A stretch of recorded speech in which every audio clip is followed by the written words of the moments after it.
Okay, just an update on these 400 watt 20 amp wind turbines. I left my place last week thinking I'd had a burnout again.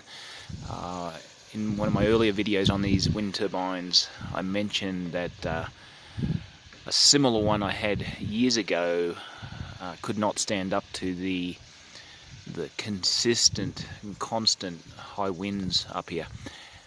And I thought that, so I thought last week, after only about a week installed, I thought that the wind turbines had burned out because I'd had, sustained 30-mile-an-hour winds for like 2 days.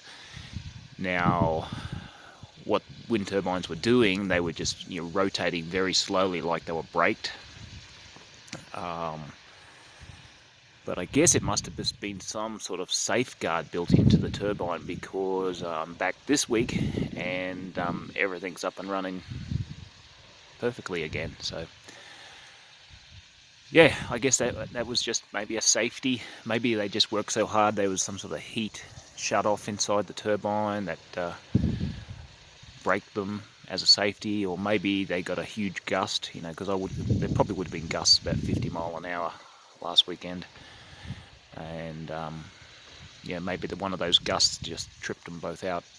And when I say both, the two furthest ones are the ones that tripped out. This other one that I installed first, it kept going. But then there's some sort of difference between the two turbines, even though they look identical and are identically rated.